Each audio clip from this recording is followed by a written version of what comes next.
Ma'am, you want to start? Yes, People will keep coming in, but we yes, like to be punctual, so we'll yes, start.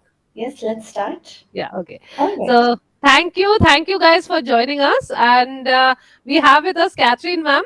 For all those, I think only one of you was there in the very first session. One of our first sessions, actually, not very first, but the second session.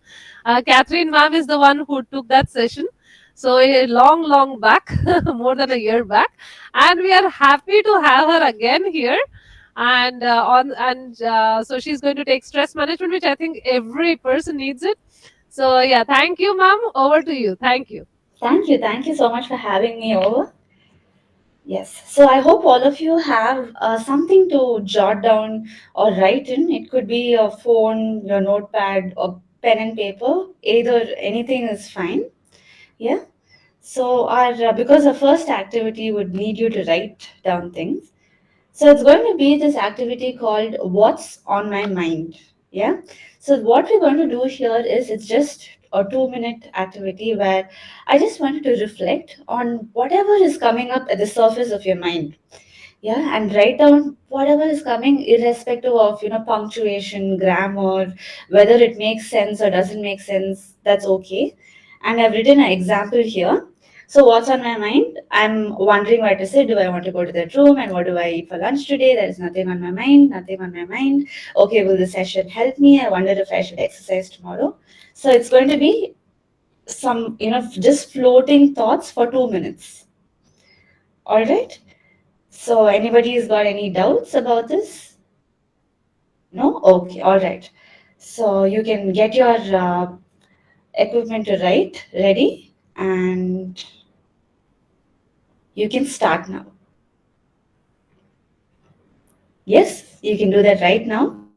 Just to take away those floating thoughts, and you can start writing now.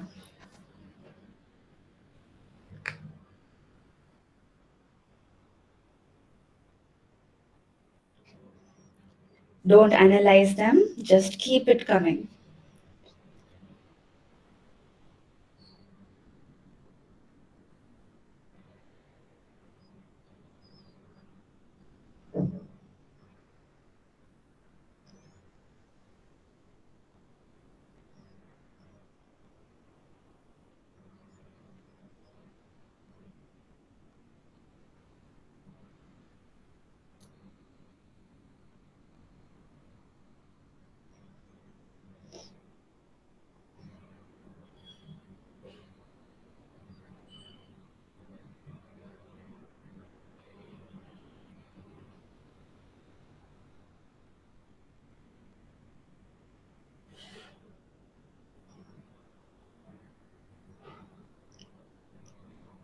All right, so your time is up, and wherever you are at, you can stop there.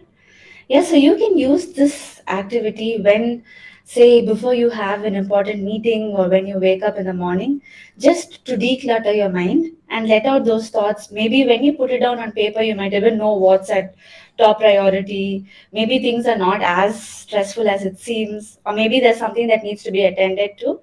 So you can see what comes up and then give focus to that. Yeah, all right. So today's contents for our workshop is one, understanding what mental health is, because there's so much confusion about it even in amidst professionals in this field. And then understanding and identifying stress, because only when we identify something can we manage it. And third, we go on to managing stress and learning tips and strategies and how to manage them. And finally, we'll have time for questions and clarifications. Yeah. So, what is mental health? Mental health is basically our emotional and psychological and social well being. So, it is the ability for us to think, act, and behave in a manner that is healthy. So, it is the ability to cope very effectively with our stressors.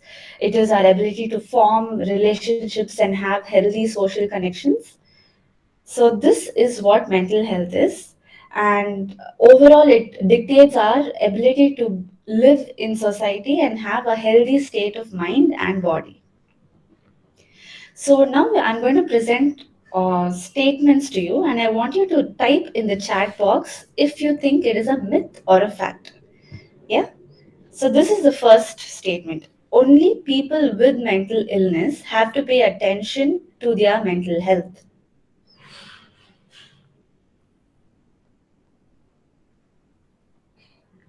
Absolutely. Yes, I'm so glad.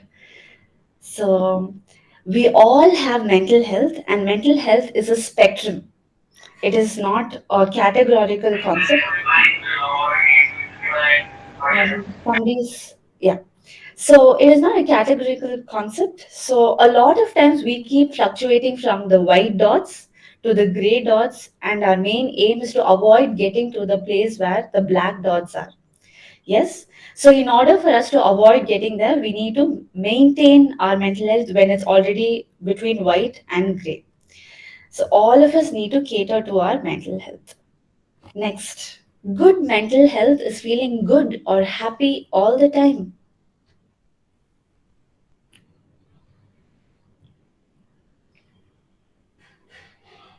Yes. So this is also a myth where mental health is dictated by our ability to feel and experience and manage a range of emotions, be it positive and negative emotions. And here, negative does not mean bad, it just means emotions that are difficult to manage. For a lot of us, it may be shame, it may be anger, guilt, but it is very important to be able to feel it and manage it. Yeah. All right. So here's a little introduction about mental health that we've covered, and we are moving on to understanding stress.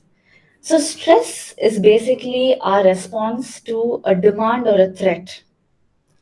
When we feel that our resources, our skills or capacity is not proportionate to the demand that is there, then our body leaves out a stress response called the fight or flight response. So it comes physiologically where we start feeling our heart beating fast, sweating, or we want to leave the situation in the form of some of us just tend to sleep off or avoiding, procrastinating, zoning out are all stress responses.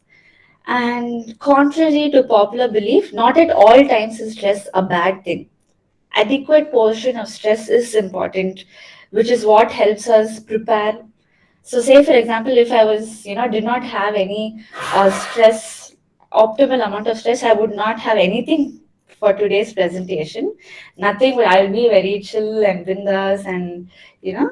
So similarly for our exams as well, we need optimal amount of stress. However, when the stress crosses the spectrum of optimal and moves on to, it keeps getting stronger and stronger in intensity, then it leaves adverse effects, be it on our health, relationships, and that's when it gets dangerous. Yeah.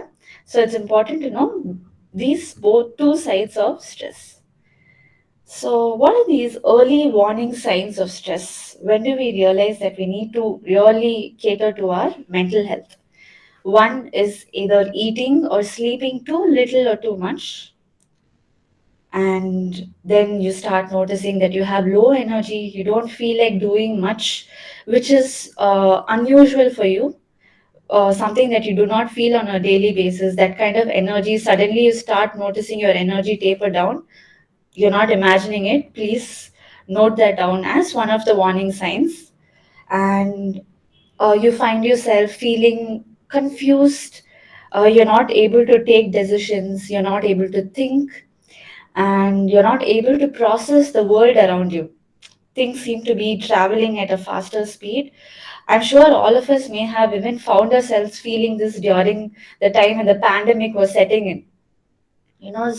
Everything seemed out of control, out of our understanding. And then this may show up in behavior by us, constantly feeling on the edge.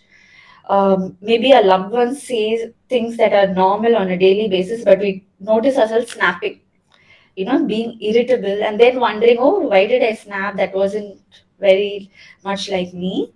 So then again, watch out for your stress levels, and you're feeling scared. The fear keeps building. Again, a warning sign. And then it goes one step ahead, and you have thoughts of harming yourself, harming others, because the stress starts building into a more hopeless feeling, where you feel like you do not have coping skills, which is not true, but that's what the built up stress tells you. And then the last is the inability to perform daily tasks, which was what when Sheila ma'am shared the presentation for today. It showed in one of the posts somebody put salt instead of sugar, and which is exactly what a sign of stress is: inability to do daily tasks which are comparatively easy, but you might find it more and more difficult. Yeah.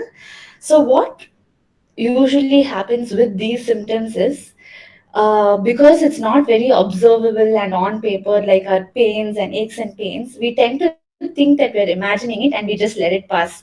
We push it under the carpet and we take on more and more tasks and work. But please watch out for these signs so that you can address it. Yeah.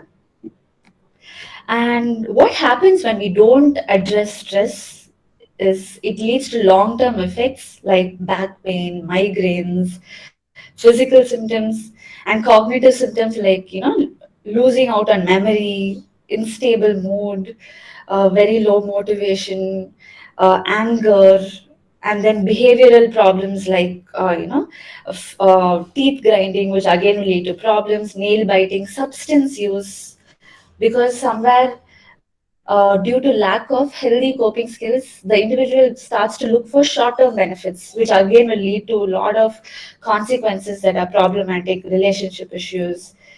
And as it keeps building, it starts to even stress, which starts on a very small basis, may lead to diseases in the long run. Yeah, which is why it is so, so important to know, to identify and manage the stress. So, as we've been talking today, prevention is better than cure. So be aware, identify the symptoms, and then manage it early on so that it doesn't build. All right. So then, how do we prevent ourselves from falling into this stress cycle? Here are some suggestions. So, number one is to acknowledge our feelings and thoughts like passing clouds. A lot of times when we are every day we face some stress or the other, and when we notice ourselves thinking about it, we tend to sit and engage with these sometimes disturbing thoughts, sometimes difficult emotions. We sit and engage with it. So one thought will lead to another distressful thought, another distressful thought. So when you notice yourself falling into that cycle, acknowledge it and allow it to pass instead of either ignoring it or suppressing it or sitting and dialoguing with the particular thought. Second is you can also identify the way that you're thinking. Yeah, a lot of times stress also comes because the way we perceive the world is not actually the way the world is. So sometimes some neutral event might have happened, which is not even our fault, but we may tend to tell ourselves, it's my fault, it's all because of me, I did this. We may be failing to notice what exactly the actual picture is. Another thing, unhelpful thinking style is black or white thinking. So either I'm a success or a failure, no in between. Either this person is good or bad. So we fail to see the in between, the gray area. That again is a very unrealistic perception of reality. And third, catastrophizing. So in our thoughts, we tend to catastrophize a particular event. Say an exam is coming up. Oh my God, I'm going to fail, and then if I fail this exam, then I'm not going to get a job, and then if I don't get a job, I'm going to be out on the streets begging. So do you see how a very small event of having to study for the exams, we catastrophize it, and we tend to believe it to be true. So these are few examples of unhelpful thinking styles where we think in these distorted ways and tend to think of it to be true. So constantly challenge your thoughts. Ask yourself, is this thought true? Yeah, it's a very important practice that you can start building. Whenever you find yourself in a thinking cycle, ask yourself, is my thought true? Is what I'm thinking true? And what could be a more realistic way of thinking about this? All right. Next is embrace how you're feeling. Many a times, the symptoms that I mentioned previously, the symptoms of headache and disorders and all of that, comes because of us suppressing our emotions. And us humans, we are built in such a way where we need to be feeling our emotions, because emotions are giving us some information about the environment around us. If I'm angry, maybe I'm feeling like, okay, something unjust has happened. I'm angry. If I'm jealous, okay, maybe I see me having those particular skills, but I don't have it yet. So maybe I need to go and think of ways to acquire it. Yeah. So sad, maybe I'm feeling a sense of loss about something. What do I need right now? So all our emotions are important, and it is very important for us to feel it, which is why we also need to chunk down this label stress into emotions. We tend to even in my sessions, when I ask clients how are you feeling, they say I'm feeling stressed. So that is a huge label on how you're feeling. So when you chunk down your emotions, okay, under the stress, what am I feeling? I'm feeling scared, I'm feeling angry. Okay, so that's something we can work with. So you chunk down this huge label into two emotions, and then that seems manageable. Yeah, so another technique is to chunk down your umbrella of emotions. This is very important, connecting with others. So we fail to do this, especially funnily when we're stressed.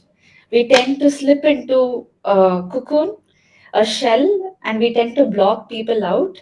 And this is only going to get the stress worse, because we are blocking out the help, possible help that we may be receiving from people. So, on a daily basis, ensure that you're connecting with your loved ones consciously instead of waiting for it to happen organically.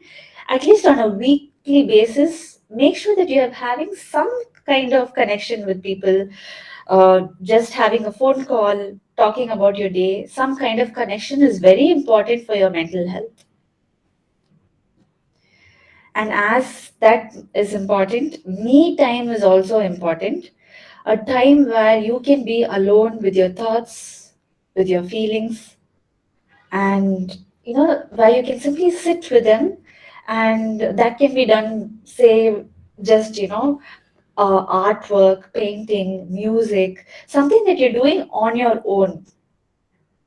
And in this fast paced world, this gets second priority. And which is why we're having more and more people complain about stress and mental health challenges, because they do not give adequate time for themselves. And very funnily, the people who are stressed because of it, they find it difficult to give themselves the rest, me time, because they constantly used to being on the run, productivity, tasks. So it is very important to pause now and then and give yourself even 5 minutes. So a lot of times self-care sounds expensive, like a massage, and it doesn't have to be like that. Just you sitting on your own, sipping your cup of coffee or tea, and just watching out the window is also as important. Yeah. So prioritizing me time in your calendar is important. And then comes effective time management. So, effective time management is important because when we have huge tasks, it induces stress. And so, what happens is what needs to be done is us prioritizing these tasks to be done and rating them, and then fixing times for us to do it and then catering to it. So, when we're doing that, it's also important to not put in a huge task into a time, because then again that will lead us to procrastinate. okay, that seems like too much to do. Anyways, I will not be able to do it in this 1 hour. So setting unrealistic timelines are also counterproductive. Give yourself realistic goals, realistic timelines. And if the task is too big, chunk the task down into smaller goals so you at least feel motivated enough to do it.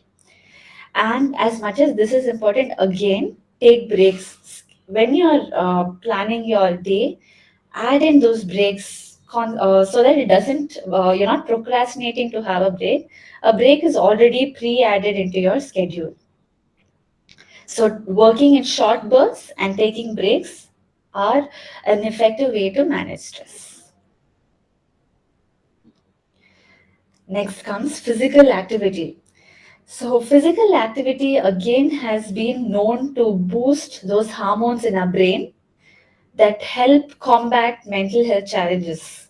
It secretes happy hormones. It is known to act as a buffer towards stress, where you go move in whatever way you like, be it the gym or be it a sport that you like, or even dance, turning on the music and allowing yourself to move. Yeah. So physical activity also is something that is extremely important to add into your daily schedule and healthy lifestyle.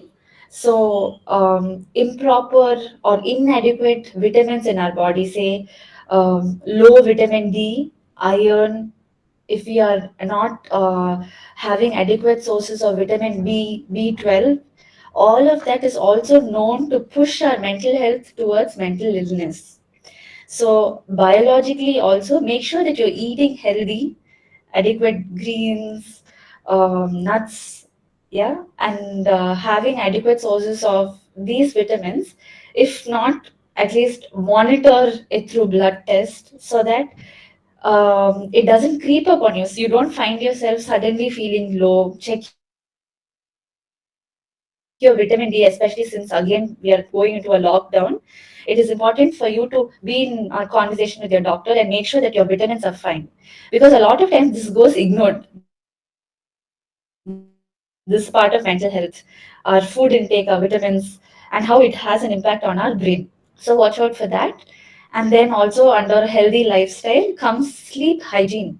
So having a proper sleep hygiene where you do not take your phone to your bed. You reserve, so when you look at your bed, you think about sleeping and not work, not entertainment.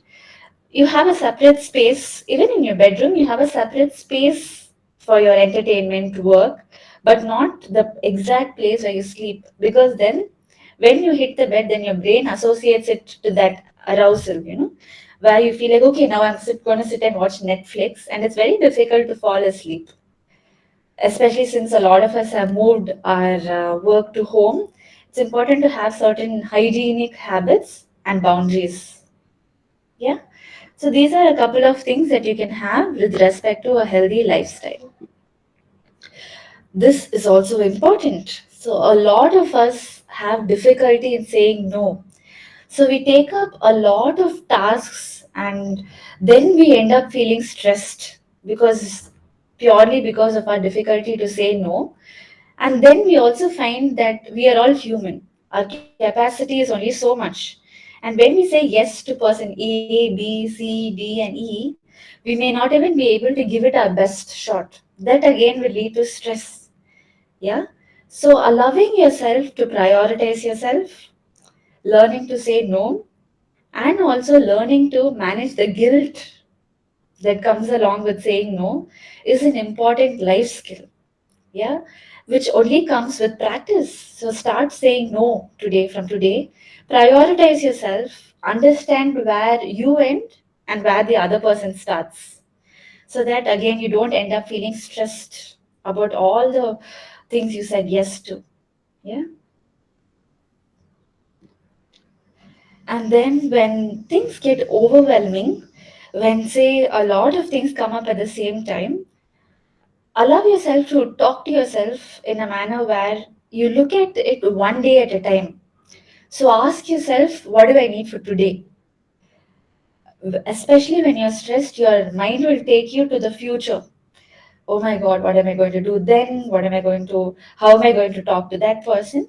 when you come to a certain situation like that, then bring back your mind to the present and ask yourself, okay, I'm feeling stressed right now. So, what do I need at the moment? What do I need to finish for the day? What do I need to do for tomorrow? Let me focus on that. So, then at least you're able to get something done instead of worrying about the future, which is so out of our control. And then comes the most important, for us to be compassionate towards ourselves and others. And this is very important because a lot of us have this very active critical voice in our heads, constantly pointing out all the things we're not doing right. And when we are stressed, it's more, and so it becomes counterproductive. So start having positive self-talk and attempting to embrace all parts of yourself. This is very important in managing stress. Positive self-talk and identifying this very critical voice in ourselves. So here is an activity that I want us to do with respect to this. So again, whatever piece of paper you have or your phone, keep it ready, and I want you to think of a part of yourself that makes you feel inadequate, or some relationship issues, or something with work or college, any kind of issue that makes you feel bad about yourself. I want you to first identify it. Take a minute for that.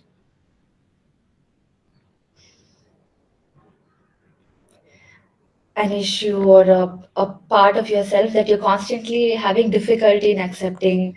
You're beating yourself for something that you did in the past. You're ashamed or guilty.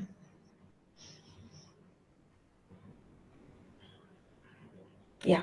So, what you have to do now is, for now, I just want you to identify an issue that tends to make you feel bad or inadequate about yourself, where you're having difficulty in accepting something about yourself. Say, for example, I went late for a meeting and I keep thinking about it and I keep telling myself, how could you have done that? Why did you do that? So then I want you to simply identify it because we're going to work on that. So this is in relation to what we discussed previously, having a positive self-talk and starting it. So this is one of the ways to start off on that. Yeah. So once you've identified a certain issue about yourself that makes you feel less, now I want you to write a letter to yourself from the perspective of an unconditionally loving imaginary friend. So it can start off with dear dash your name. And what would this friend say about this difficulty that you're experiencing? With the way you're criticizing yourself, what would this friend tell you about this challenge that you're facing? So I want you to start writing a letter about it. Take about 3 minutes for this and see what comes up. And as you start writing, I'll give you some more prompts to add.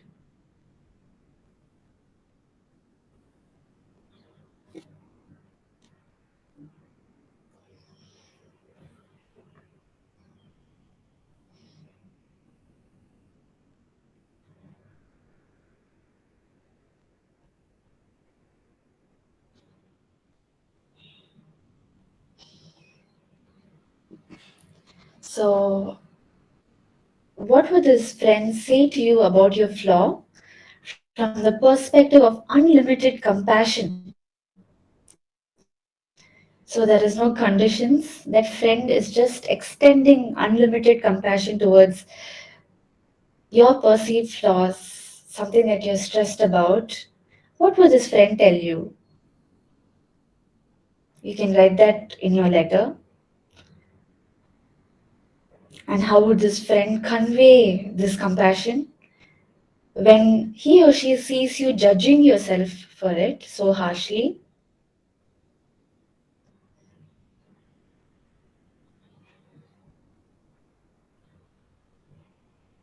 If you have difficulty writing, you can simply even think about it. What would a friend probably tell you?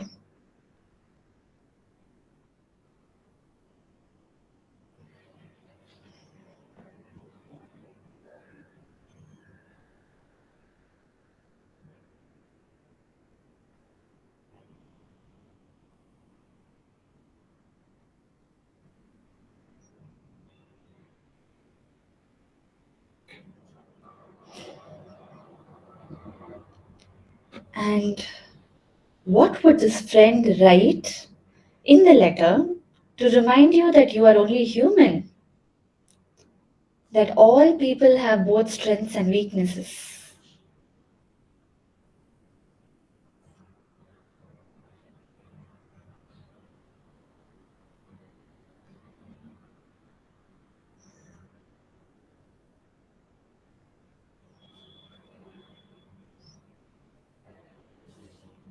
And if this friend were to suggest some changes that you may need to make to address these difficulties, how would that friend put it across to you in a way that is full of kindness and not harsh words?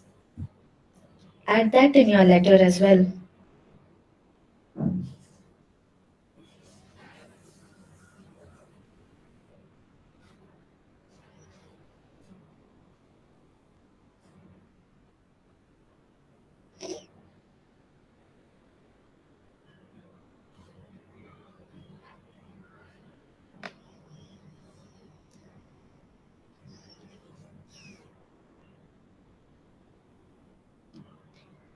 And as you write to yourself from this perspective, infuse your letter with acceptance, kindness, and caring. Make sure you're adding all of these ingredients into your letter. So, this is a technique that you can use when you are stressed and when you're criticizing yourself for something that you did. Ask yourself, what would this imaginary friend tell me? Now that during the process of this letter, you have got in touch with this imaginary friend of yours. So, ask yourself, okay, I'm judging myself so much, I'm criticizing myself so much, and what would this imaginary friend who's so loving to me tell me?